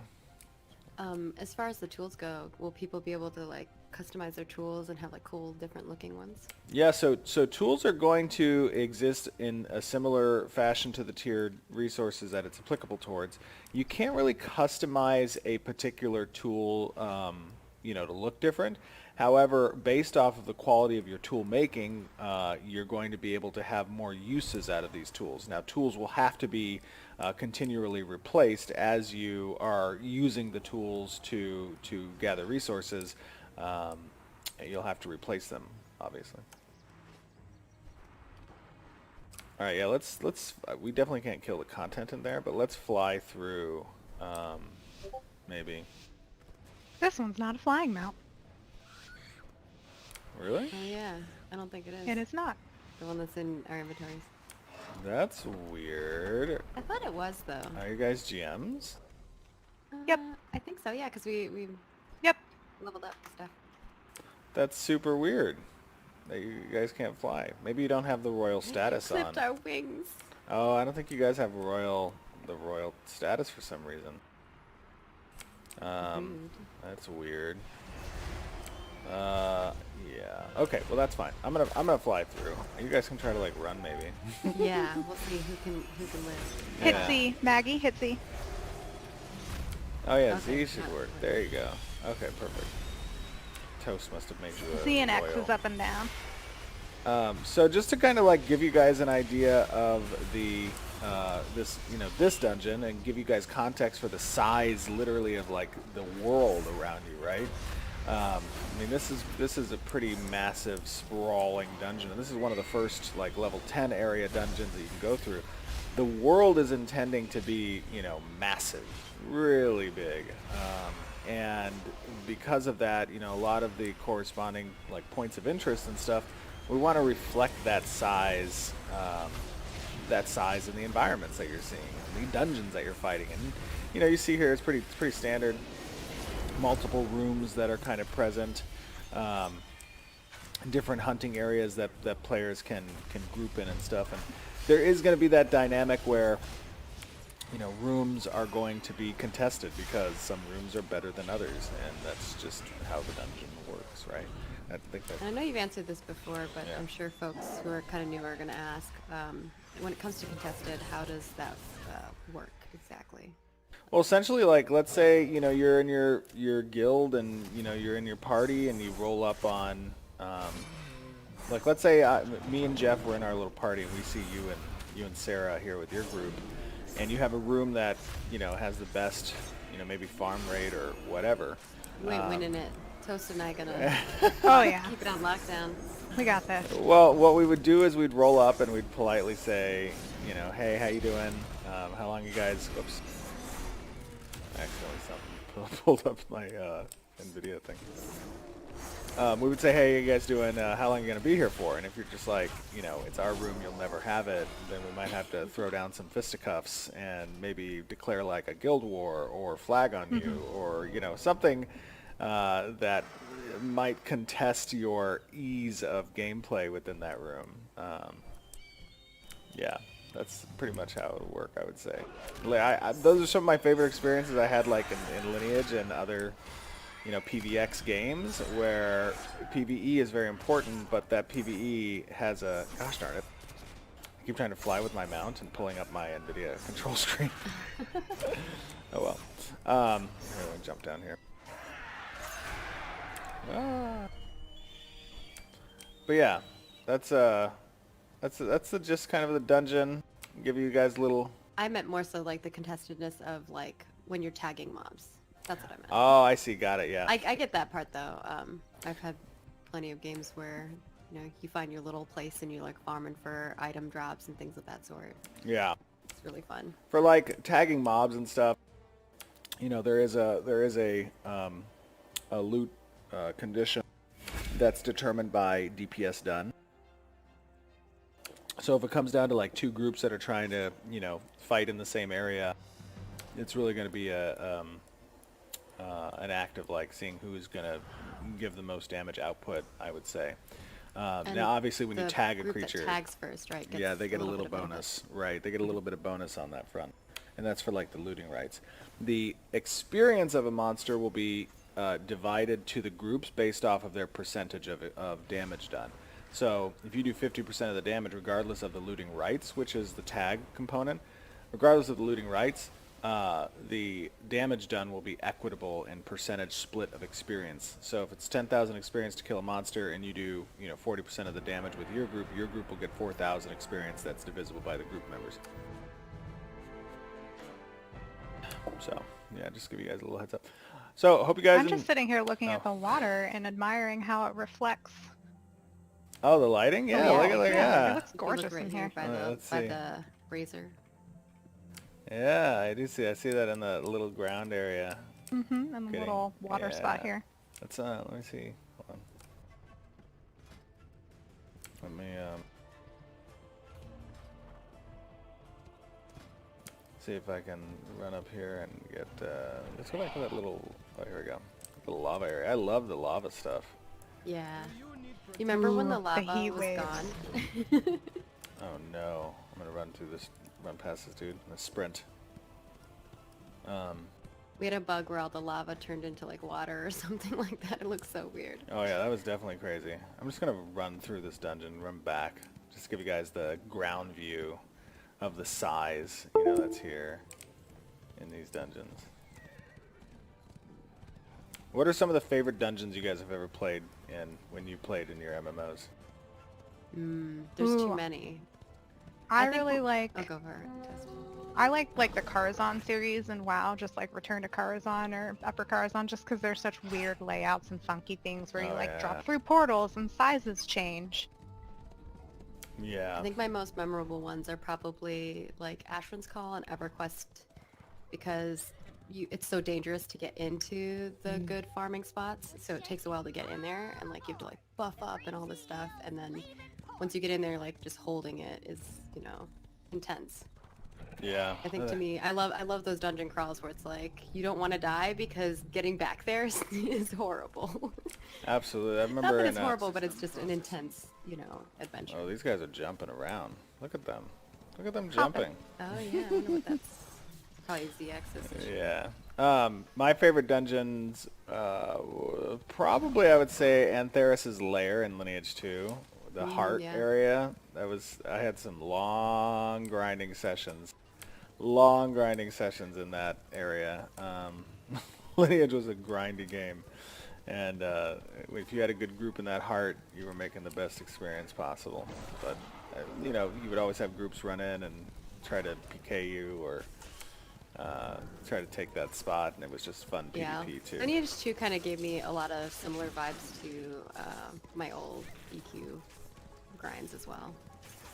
Oh yeah. Another fun one that I used to enjoy in Lineage was the Four Sepulchers. But if you were like a hero, you could port down into the Four Sepulcher area, so you didn't have to like go through the like hour-long run it took to get there. And I definitely enjoyed. I was a little bit of a griefer because I would go down there and we would always be at war with this one guild, and I would oh, you're gonna die. And I would try to attack their team as one person versus like 7 of them. So I would just like jump in and Tusk attack. got me. I just won one. No. Aw, you leashed it back. Steven's a bird. I'm a furred. Oh yeah, I don't know about. Look at how many bears there are here. Yeah, but that's why I kited only one out to us. Oh, there's a lot of bears there. Let me see if we can run in this area. Okay. Oh yeah, this is another thing that's cool is like the world bosses. Oof, that was bright. The world bosses, having them get, you know, epic boss rooms. I love that too, and like playing with the environmental hazards and stuff that's possible. Yeah, I like that. That reminds me, I didn't really think DDO had dungeons where it was like this, you know, epic thing where you had to like crawl through it and hold on to it or anything like that, but it did have some really interesting mechanics as far as like traps and stuff like that I think was really cool. And puzzles. Oh yeah. Yeah. Jumping puzzles? I do love jump Maggie, puzzles. do you love jumping puzzles? I hate, you know I hate jumping puzzles. I'm so... We need round 2. No. Yeah. Where's our dragon Where's friend? the jumping puzzle? Oh, you got to be dismounted. Oh, there he got is. the dragon. Aha! It's waiting for us to go through, I think. But yeah, all right, we're gonna see you back on stream. Hope you guys enjoyed a little look inside the game right now. I know it's been a while since we showed some footage, about a month, but little talk on Gathering. We'll talk a little bit more on stream, and we'll see you guys soon. Yeah, thanks. Bye. Thanks, guys. All right, now everybody, now slap. All right. So hopefully you all enjoyed the video. We'll have it kind of playing in the background here while we chat a bit. I grabbed a bunch of questions from chat. There's one person in particular, you're spamming. I'm still going to ask your question, but no need to spam. I was snagging all the questions for y'all. The first thing I do want to preface is, for those of you who are new, because I saw some people commenting about flying is not going to be like that. We're not all just going to be able to fly. I don't know if you guys want to talk a little bit more about that. Obviously, we've answered this many, many times. Yeah, We got tons of new people. Yeah, we got a lot of new This is people. true. So just to be clear, flying is very, very, very restricted. It's a very powerful, obviously, achievement, but it's restricted to the leaders of guilds that own one of the 5 castles in the world, as well as the mayors of metropolis stage nodes, which there can only ever be 5 at a time. And then there are rare drops that occur from legendary world bosses that are essentially eggs that players, there's a lifetime on that egg and then a lifetime on the mount. And I know this feels. yeah. And and just sorry, it's a terrible joke. and then there's essentially there are rare drops that occur in combat, as well as materials and the textures and the colors.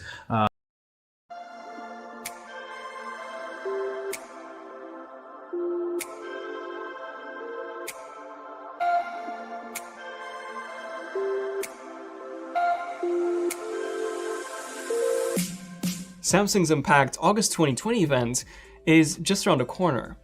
Well, it's actually happening next week, in August, on August the 5th.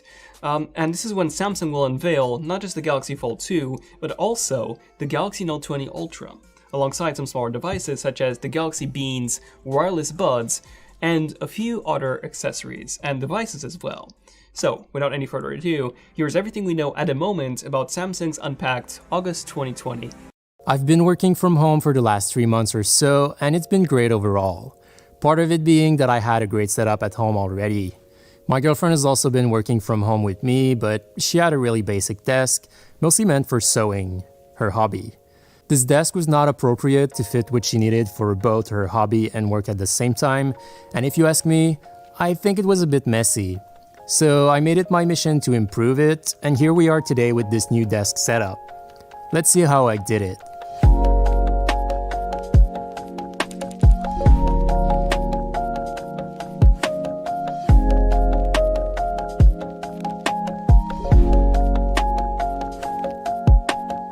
So the desk we had to work with was a 47-inch Karsta tabletop from IKEA.